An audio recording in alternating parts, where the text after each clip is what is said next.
अगर ऐसा है कि अभी जो फोर लेबर कोड जो लागू कर दिया गया, तो इसमें आंदोलन की शुरुआत हो रही है, जो आंदोलन जी। सभी लोग कर रहे हैं, तो इससे क्या मतलब नुकसान होगा लेबर कोड का जो लागू कर दिया गया चाहे?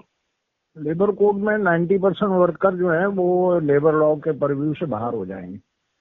अच्छा, तो उनको क्योंकि क्या? उन्होंने फैक्ट्री एक्ट अमेंड किया है ना, उन्होंने जो पहले थ्रेशोल्ड था 10 का यहाँ पावर यूज करता है एम्प्लॉयर, जी, अभी उसको 20 कर दिया है। अच्छा अच्छा और जो नॉन पावर वाली फैक्ट्री है वो 20 थी, उसको 40 कर दिया है। अच्छा अच्छा। तो इसमें 65% फैक्ट्री जो देश की उसका वर्कर जो है हाँ वो बाहर हो जाएगा लेबर लॉ के परव्यू से। और फिर इन्होंने क्लोजर के लिए 100 से 300 कर दिया है।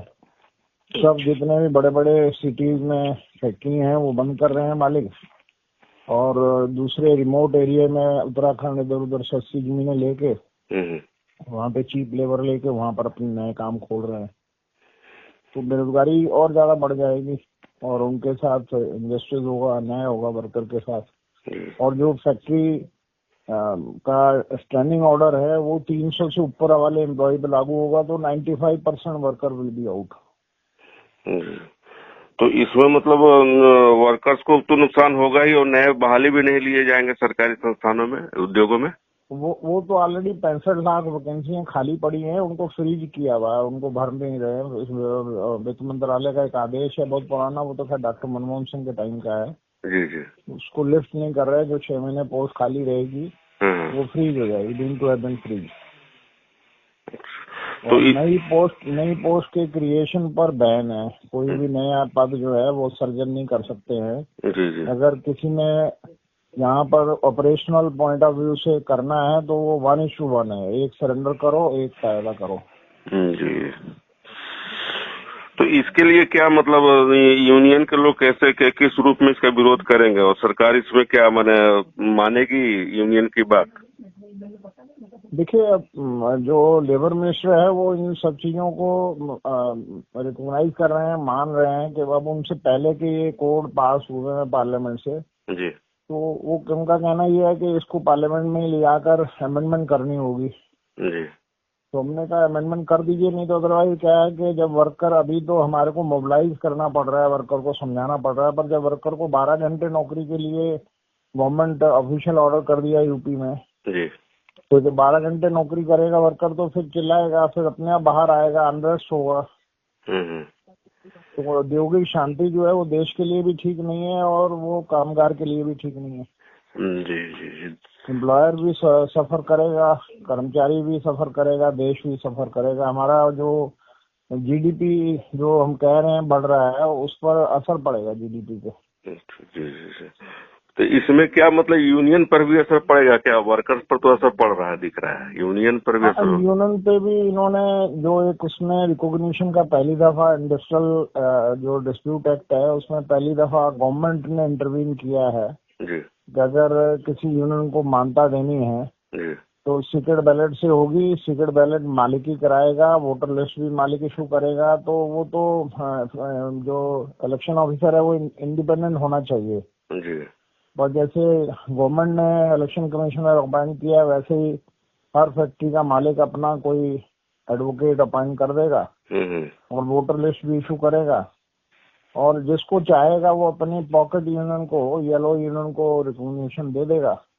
बाकी सब बाहर हो जाएंगे। 20% से नीचे की कोई भी यूनियन बचेगी। मतलब यूनियन को भी समाप्त करने की साजिश है ये माना जाए? हाँ, वो तकरीबन देखिए जो अभी 51% से ऊपर वोट लेके आएगा वही सोल बार्गेनिंग एजेंट रहेगा जी। और जो 51 से नीचे और 20% तक जाएगा वो नेगोशिएटिंग काउंसिल हो जाएगी। वो उनको ट्रेड यूनियन राइट नहीं रहेगा, परंतु जस्ट लाइक स्टाफ काउंसिल जो होती है उस तरीके से हो जाएगी जी। और 20% की नीचे की यूनियनों की रजिस्ट्रेशन सबकी समाप्त हो जाएगी। जी, मतलब यूनियन के अस्तित्व पर भी खतरा मंडराने लगा है।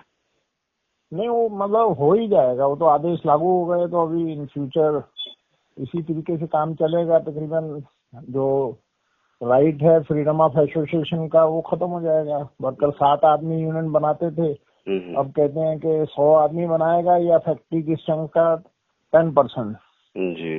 अगर कहीं पे 1000 है तो वो 100 बन जाता है 10% में। जी, तो उससे कम में होगा नहीं।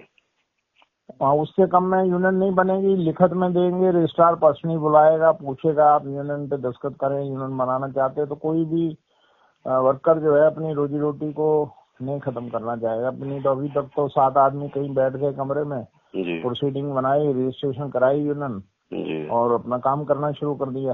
जी जी जी। पर अभी वो सब चीजें बहुत मुश्किल हो जाएंगी। ये आंदोलन का प्रारूप क्या मतलब तय हो रहा है? अभी तो देखिए 26 तारीख को पूरे देश में किसानों के साथ मिलकर, उनका भी 26 तारीख को वो बॉर्डर पे आए थे जी और हमने भी देश के 10 मजदूर संगठनों ने 26 तारीख को एक दिन की हड़ताल करी थी। तो उसको पूरे देश में मोबिलाइज कर रहे हैं लोगों को, क्योंकि अभी अच्छे से अच्छे लीडर को ये समझ में नहीं आ रहा कि इसमें है क्या। जी और वर्कर को तो बेचारे को नहीं मालूम है, तो इतना पढ़ा लिखा नहीं है, उसको तो अपनी रोजी रोटी की चिंता रहती है। जी जी जी जी। इसमें जब ये लागू हो जाएंगे तब बड़ा दिक्कत आएगी, बहुत दिक्कत आएगी। इसमें सारे यूनियन एक साथ हैं क्या? इसमें क्योंकि वो जो यूनियन नहीं आ सकती हैं, जिनकी नियुक्ति उनके बॉस करते हैं, वो जो बीएमएस है जी वो आरएसएस की यूनियन है, आरएसएस वाले ही उनको नियुक्त करते हैं, इलेक्ट नहीं करते हैं, नियुक्त करते हैं। तो जो नियुक्त किया हुआ लीडर है वो अपने मालिक की बात सुनेगा, मालिक के बाहर नहीं जा सकता वो। जी जी जी जी। और उनके साथ 2 छोटी छोटी यूनियन है, वो भी स्प्लिट ग्रुप है। वो पावर में है तो जिस मर्जी को वो सरकार मानता दे देती है। चलिए ठीक है, थैंक यू। जी।